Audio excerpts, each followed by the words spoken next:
आप देख रहे हैं नेट्रिक न्यूज, साहस सच कहने का। नमस्कार, मैं हूं आपके साथ प्रेरणा तलवार और आप देख रहे हैं नेट्रिक न्यूज। भारत के एयर स्ट्राइक के बाद मानो पाकिस्तान तो बुरी तरह से बौखला गया है। तभी तो जैश के ठिकानों पर भारतीय वायुसेना के इस ऑपरेशन के बाद पाक राजनेता और पाक आर्मी अजीबोगरीब बयान देने से बाज नहीं आ रही।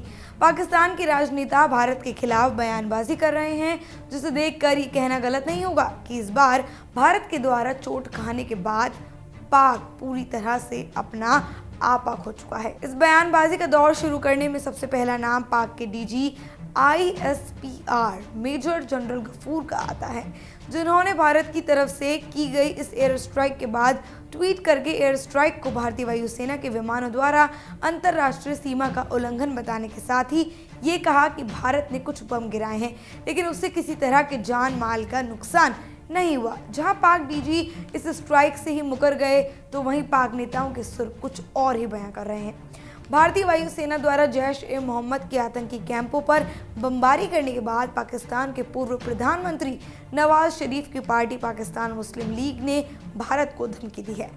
पाकिस्तान के पूर्व प्रधानमंत्री नवाज शरीफ के भाई और नेता शहबाज शरीफ ने भारत को चेतावनी देते हुए कहा कि यदि भारत पाकिस्तान से युद्ध की शुरुआत करता है तो पाकिस्तान का झंडा दिल्ली में लहराया जाएगा।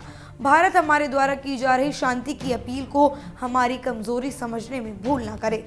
गौर करने वाली बात यह है कि शरीफ का यह बयान उसी दिन आया जब दुनिया भर की मीडिया भारतीय वायुसेना के पराक्रम की चर्चा कर रही थी।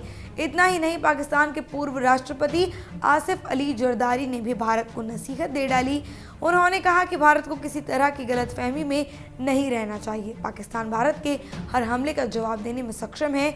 इसी के साथ ही जरदारी ने पीएम मोदी पर निशाना साधते हुए कहा कि मोदी भारत में चुनाव जीतने के लिए पूरे देश की शांति को भंग करने की गलती ना करें। पाकिस्तान में एयर स्ट्राइक करने के बाद भारत भी इसका खामियाजा भुगतने के लिए तैयार रहे।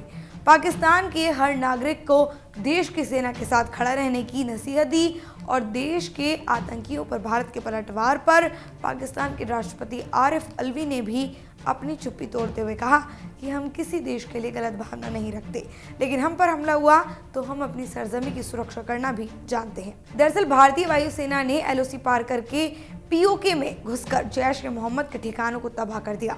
वायुसेना ने 26 फरवरी तड़के 3:30 बजे आतंकियों के खिलाफ ये बड़ी कार्रवाई की है और इस ऑपरेशन में 12 मिराज लड़ाकू विमानों का इस्तेमाल किया गया।